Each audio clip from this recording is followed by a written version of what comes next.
live, so I was asking if I could let about my opening, but I was told no. Well, thank you, Red Tree Singers. Beautiful as always. Okay, I guess the music's staying on my time. All right. Good afternoon, everyone. I'm Joseph O'Brien, president of Chanshayapi. On behalf of the Lower Sioux Indian community, welcome to Jackpot Junction Casino Hotel. We are proud to host this inaugural championship event and to showcase our community on a stage that reaches beyond tomorrow night's event and includes national media attention. This event is about more than what happens in the ring. It's about bringing people together and creating something memorable. It reflects the energy of our region and our commitment to providing great experiences for our guests. We are also proud to see strong representation in tomorrow night's lineup. Athletes like Mickie James and Sierra represent resilience, pride, and excellent values that align closely with our community.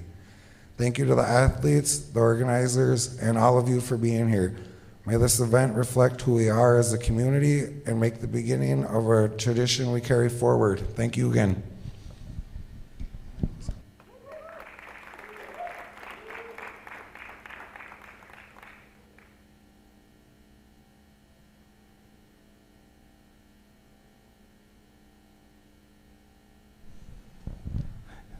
Well, again, thank you everybody for joining us here at Jackpot Junction. I'm Andrew James, and we are excited for probably one of the biggest cards that we've ever had here in MAW history. We did have one change.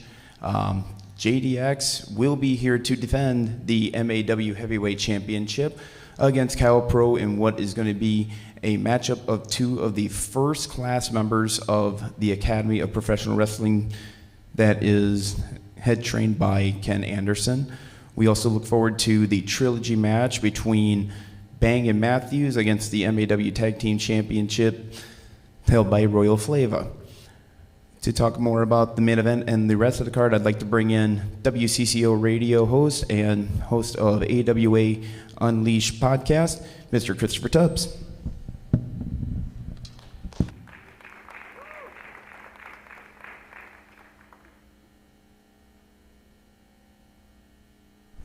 Good afternoon, everyone.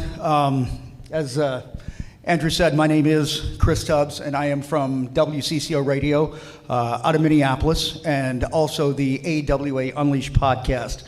I want to welcome you guys as well here to what is going to be a fantastic couple days of professional wrestling action.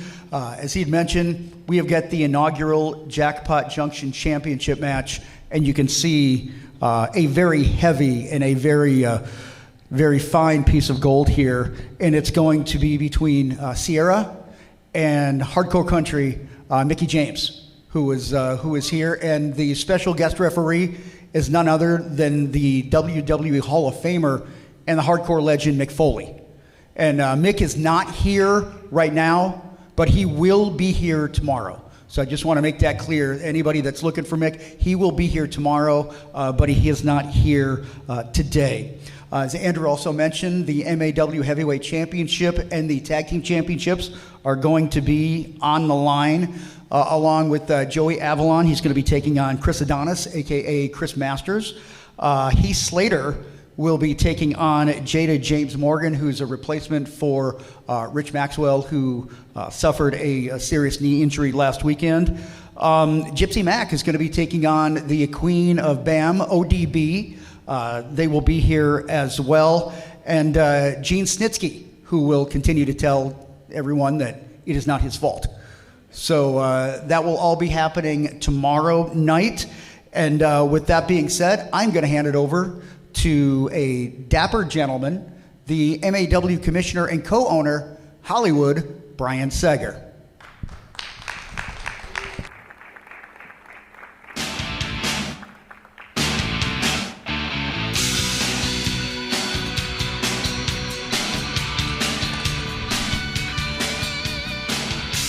Ladies and gentlemen, how are you this afternoon? I'm sorry and I apologize. This is a little just too formal for me. I'm used to being in front of loud and rowdy crowds, so I need you to make some noise for me. Make me feel at home here. How you doing out there? I like it. Tomorrow, as they all just stated, we have one of the biggest matchups in MAW history right here at the Jackpot Junction. Tomorrow night, 7:30. Get your tickets. It's going to be a barn burner. We got two of the best of the best of the best. But who do you put your money on? Who do you put it all on the line for? That's a tough question, right? Well, let's take a look at the stats, shall we? Maybe you put it all on youth. Maybe you put it all on the lady who's been in this business for 11 years now. Over 700 matches at 117 different promotions, including Ohio Valley Wrestling, NWA, TNA, AEW, and of course right here at MAW, Midwest All-Star Wrestling, a former women's champion with us as well. Perhaps you put your money on Sierra!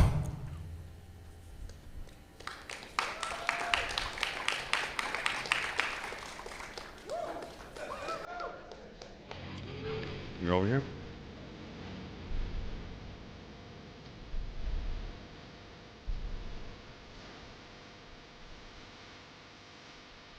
Welcome. So maybe you don't go that direction though. Maybe you put it all on the line with experience. Perhaps you put it on someone who's an award-winning country artist, a Jim Thorpe Sports Award winner, a Native American Music Awards Hall of Famer, an 11-time world champion, a TNA Wrestling Hall of Famer, and a WWE legend. Perhaps you put it all on Mickie James!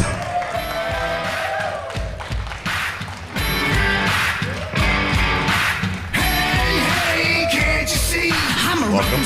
Here's your seat right there, ma'am.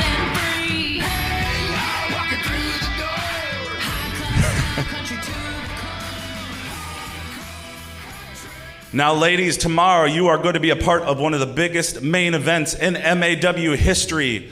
We invited you here this afternoon in front of all these people to kind of share your thoughts and opinions and how you're feeling. Is the stress getting to you? Probably not so much to you since you've been in around a long time. But Sierra, how are you feeling before we go into your big match tomorrow night?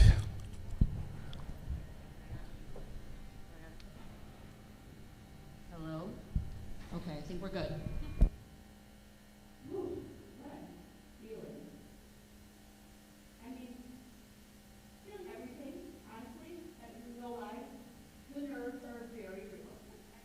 It's Mickie James.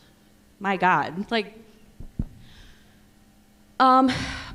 as much as I'm, nervous and excited and, and when you're put in big scenarios like this, you have your doubts, can I do this? Am I ready to step up to something like this? I try to tell myself that I wouldn't be put in a position like this if I wasn't capable of doing it or if I wasn't ready to do it. I've been wrestling now 11 years. I've all around the Midwest. I've wrestled all of the biggest names that you could probably think of, and I've given girls their first matches. I've accomplished more in wrestling than I honestly ever, thought I was going to do when I, first started wrestling when I was 15 years old. And, when this match got announced and I saw the graphic, I was like wow. I watched Mickie James growing up when I was 9 years old, with my dad, we watch wrestling. So this is very cool. And yeah, I've done it all. I've done it all, and thanks to MAW, I've gotten to do a lot of cool, big things. They've given me huge opportunities.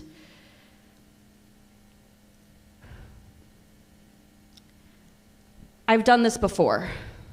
I've been in the ring, standing across wrestling legends. And I've done it before, and I'll do it again. So I honestly see tomorrow night as another time that I defeat a wrestling legend.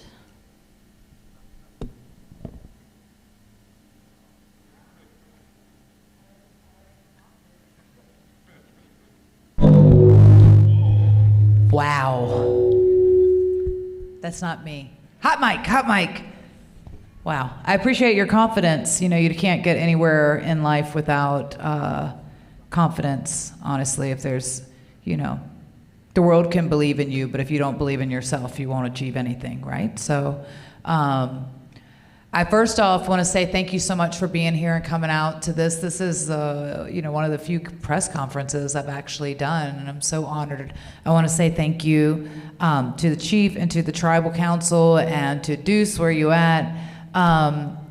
You guys, I had an amazing tour of the reservation today and all the amazing facilities that are provided to the tribe, and I was just blown away. And so I just want to say thank you for taking me around and showing me a lot of that and sharing that with me, because I know it's very personal, but it's really amazing work at what you all are doing, and I hope that a lot of tribes follow suit and take care of their own like the way that you all are taking care of yours. That means a lot to me. I heard little digs in there, but also, you know, I want to say I'm proud of you, Sierra. You know, you say you've been wrestling 11 years, and I have been wrestling for double that, plus a few.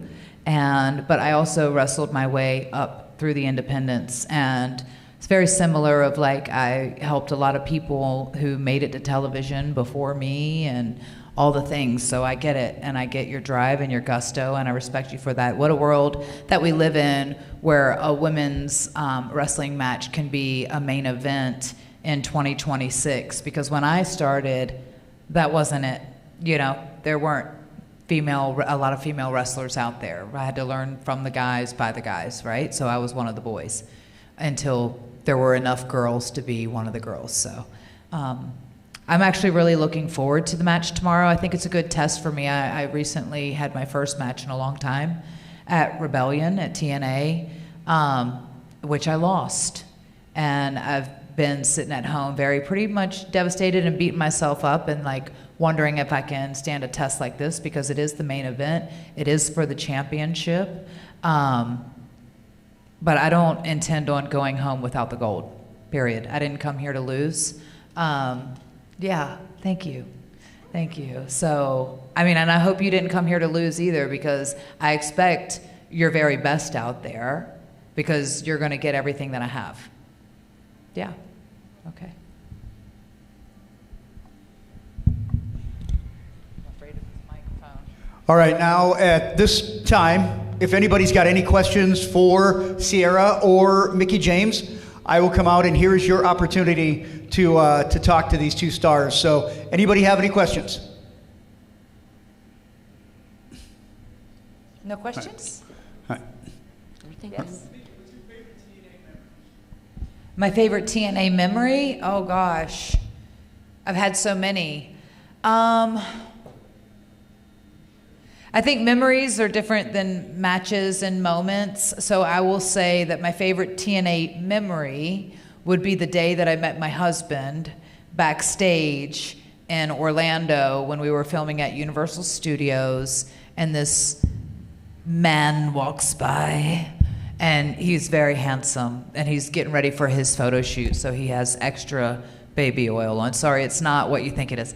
So, and then I was feuding with Tara at the time. So I'm in the ring with Al Snow and Tara, and then here he comes down the entrance. He decided to take this way, right? Instead of going the other way to the photo shoots to get his 8x10s done. And I'm in the match, and I go, ooh, I'm a looking and I'm a liking, but loud enough where he heard it, and that might be my favorite. And then the rest is history, and we have a beautiful son, and you know.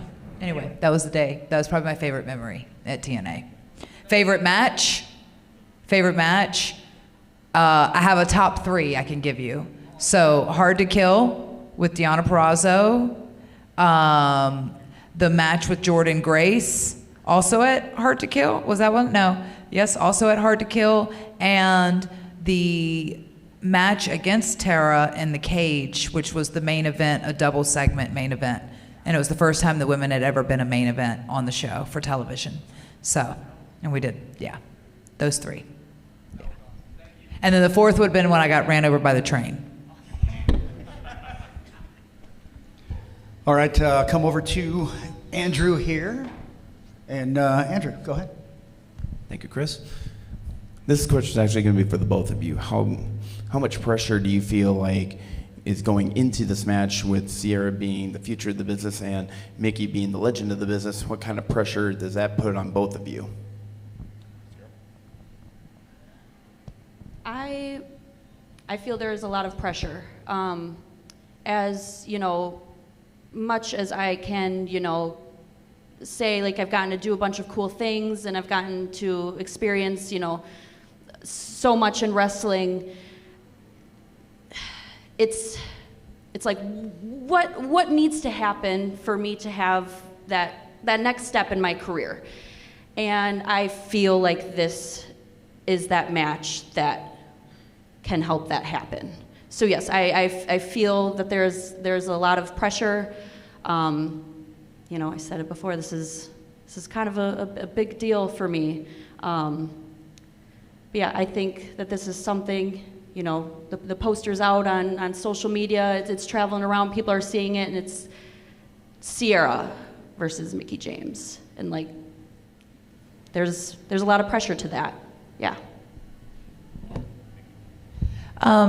Thank you. I'm honored you would say that. I think the biggest pressure, aside from not letting the people down and representing, you know, the First Nations people, is like honored to be here for that. But to be in a position 25 plus years when I was told that I would only be in this business for about 5, you know, and to still be on this side of it, but to be able to step in the ring with someone like you, Sierra, who has been busting her butt and working, I think I have been very blessed in my career.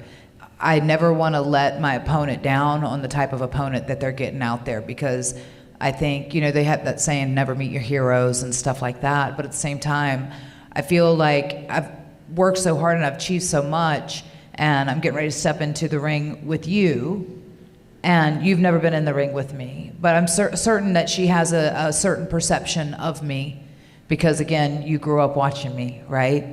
And I would never want that perception of me to be faded. So I hold myself in a high, I demand a lot out of myself, not just for myself and for the people, but for you, because I don't want to let you down out there. So that's why I said, like, I want to give you everything that I have. Because I want this to be an amazing experience for you. And same way coming up through the indies and stuff like that, like whenever you had the chance to get into the ring with someone who you looked up to, you wanted it to be so special, and one of the greatest matches that you ever had, and I hope to give you that tomorrow. I really do. And I hope you walk away and you're still a Mickie James fan a little bit when you leave. Always. Okay. Okay. Hey, I want to follow up on that, Mickie, because, you know, we heard about Sierra being in the business for 11 years and all that she's accomplished, and of course your resume is legendary. How do you know when somebody has quote unquote it? Because we look at Sierra and what she's done in the upper Midwest, and I mean, she is a measuring stick up here. And for you to come in and have this caliber of a match for that championship, the inaugural, I'm sure you've seen your share of very good and very not so good. So how do you know when you look at somebody and they've got the it factor? Everybody is different, right? Like, there's been people who have surprised me in the sense that they don't necessarily seem like they have the best genetics or the best in-ring, like, just coordination. They're not professional athletes or whatever, but their personality and their character and the way that they own the space that they're in speaks volumes. And this is the wrestling entertainment industry, right? Like, the wrestling is such a massive, you have to, 10,000 hours, they say, to master any craft, right? So 10,000 hours of running the ropes, of in the ring, of in the betweens, but also 10,000 hours of cutting promos, of standing in your bathroom mirror until you believe it. Like, there's all these things that is so intricate. There's been people who have shocked me, and then there's some people that just, you know, the minute that you see them, like, that they just have something special about them, whether it's God's grace or whatever you want to call it. But I I think heart goes in for a lot, you know, because it's how much heart and how much are you willing to put in and work for it, you know, because everyone says that they work hard and they want it, but not everybody wants to put in the 10,000 hours. They want to put in the 1,000 and then hope for the best, or they want it handed, you know, they want the easy way. And there isn't any easy way, you know, you have to put in all the work. And more than what somebody else is willing to put in, because everybody else is trying to get to the same place you are, and especially in this industry when there's really only 1, 2, 3 places possible that you can go to make. It's not like the NBA or the NFL or any other major sports leagues where there's 24 different teams that you could be hand selected to go play and start for. There's 1 team, 2. Sometimes 3, it's those teams, and then that's it, and then the rest are hustling like this, and it's a grind, but it's like a starving musician or an artist, like eventually the right person, the right place, the right time, the right character, something's gonna click, so, yeah. All right, thank you, Mickie. And Sierra, I just want to follow up with what she said with that. She talked about putting in the time. Is there a certain point where you feel like, okay, I'm at that level, or are you still kind of grinding to get to the top of the mountain? When do you feel like, have you reached the top of the mountain for you yet, or is there still more to scratch? I feel like there are times where, it could be just take one show, one match, and you feel like, dang, like that was good. I feel good. I did good. The crowd, it was just great. And you're like, oh, I got this. Like, this is good. And then, the next weekend happens and it's the complete opposite, and you feel horrible about yourself, and you're like, why am I doing this? I struggle to give myself the, what's the word? Like, just acknowledging, everything that I've done, the drives, the long days, wrestling injured when I probably shouldn't be, getting through some of the toughest matches, mentally, physically, all those things, and, being 11 years in now, it's like I can recognize that I've, done a lot, and I've been to places that, never thought I've been to. I feel like I'm getting it, what is it called? Like when you peaks and valleys in wrestling, and I feel like I've had, huge peaks, and I'm like, this is it, this is gonna be it. And, sometimes I feel like I'm in the valley where it's like, dang, what else do I need to be doing for me to get somewhere, or be somewhere consistently more? But yeah.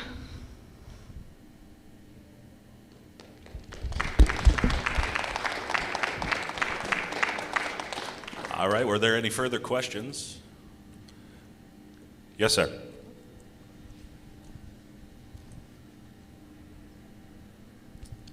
I'm just curious what the preparation looks like for this match for you, Sierra and Mickie. Have you put a lot of preparation into this match as well? I know you've had a busy schedule here with WrestleMania weekend and everything, so is that maybe a disadvantage here? And maybe Sierra, you got a bit of an edge that you're more focused, so if you could maybe answer that, I'd appreciate it. Yeah, I've been so busy, trying to make sure I try to train and get that, make sure my wind stays up. Luckily, I had that match at Rebellion, so I had been training and kind of getting ready for that. But I was coming off a WrestleMania week in Vegas, and I was just starting to feel human the other day. But yeah, so training is always the struggle, especially I think as a woman too, and the traveling and everything else. We got in late last night and then drove in from Minneapolis and drove here and got in at like 12:30, and then obviously we did the tour today. I haven't worked out today is what I'm trying to say, but it is going to happen. Yeah, it's always a struggle. It's not just that, it's life, right? Like, I'm not just this woman that goes and has matches and does this and does signings. I'm also a mom first, my son, and getting him, making sure he's good, and daycare and all that other stuff, and someone's there with him. My sister, God bless, is with him with now. My husband's on the road full time. The horses, the farm, the chickens, all the things that run down the thing. But mom first. Oh, and wife also. That counts as a second mom sometimes. And so training sometimes goes down the list a little bit, but I have been training and preparing, obviously, for this. And I'm very excited. Yeah, no, kind of on the same lines. Like, I got told about this match about 3 months before, today.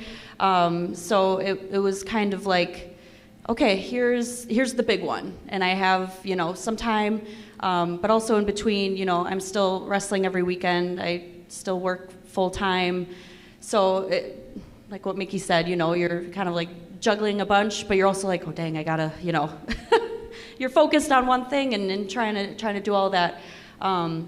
It was Monday morning, woke up, and it just kind of hit me of like, all right, this is the week, and all of the nerves settle in, and I think more so for me, at least, right now in this moment, and like tonight and tomorrow, it's going to be a lot of mental, just staying calm and confident and believing in myself, and you know what, let's just have fun.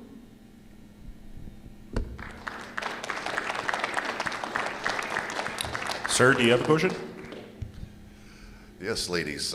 We're happy to have you here. We're proud that you come to Jackpot Junction, but I would imagine you have like a pre-game or a pre-match routine that you do. Does that change when it's a magnitude of like the first inaugural title match? It doesn't change for me. I always have I have to get in my own headspace, and I always pray before I go out. And that's never changed. I always do that. I pray for myself, I pray for my opponent, and for the referees, and for anyone who's involved in that moment. So that probably doesn't change. As far as the day, like leading up to it, we are doing a walk tomorrow. We're doing the Mother's Day walk, right, tomorrow, so that will help me get my steps in, a little bit of cardio. Very excited about that. And I typically work out and I train and I try to eat good and stay hydrated so I don't cramp up later. And it tends to be, honestly, it tends to be a busy day up until you get to that moment, and then you're getting ready for the match, and then you realize that, okay, my match is in 20 minutes. And so that's when my brain and my nerves or anxiousness, I don't get nervous, I get anxious, and that's when that stuff will start coming in. So yeah, that's why I pray. Kind of on the same lines. Nothing really changes on these days. Bigger shows, bigger events, bigger matches. I just try to remind myself to just like take it in and enjoy it the whole day. Like as soon as I wake up, like every little minute, because I always say like as soon as it comes, it'll be done, and the match will happen and the night will be over with, and it'll just be like, oh my God, like what happened? Where did all this go? It's done. We did it, So nothing changes pre-match ritual-wise, usual, just warm up, get in a good headspace. I also, say a prayer. But I think on, shows like tomorrow and, matches like this, I think I just try to take a lot more time in the moment. Even if I'm just up in my hotel room getting ready, just taking in the moment.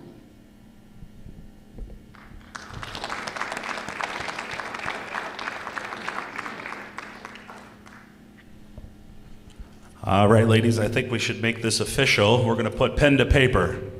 Let's make this the official main event of Hit the Jackpot tomorrow morning, or tomorrow evening, excuse me. Morning. It was a long night last night, Mickie. Wow, what'd you do? Getting ready for tomorrow and today.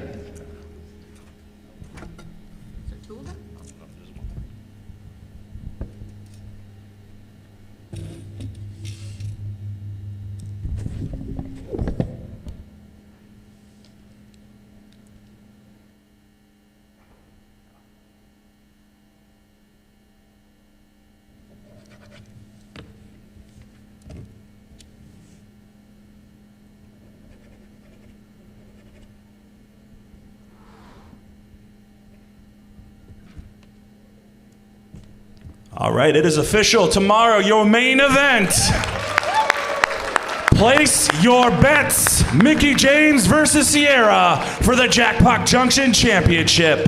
Ladies, if you would please step up from behind your tables for a quick photo op here.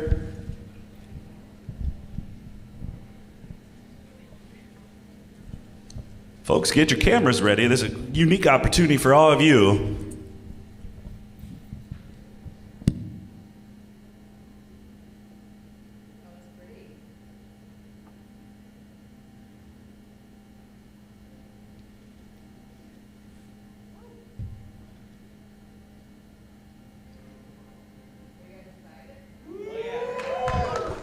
I think I could say we're all excited.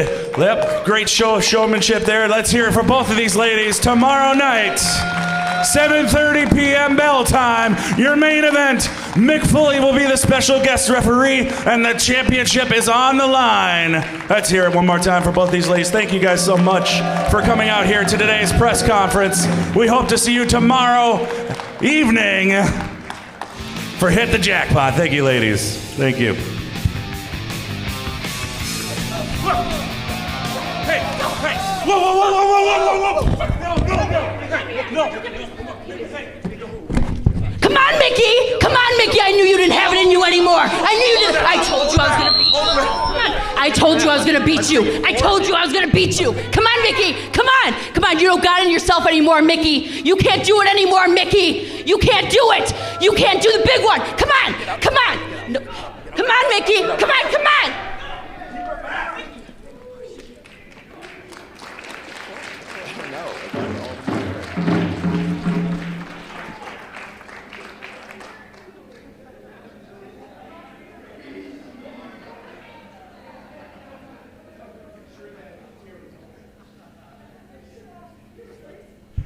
Ladies and gentlemen, I apologize for that. That does conclude today's press conference. We hope to see you tomorrow evening, 7:30 p.m.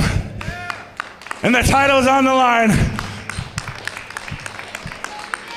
We invite you to check out the casino here, hit the slots, and the blackjack tables, and the bar. I think that's a great idea. I'll see you tomorrow evening, folks.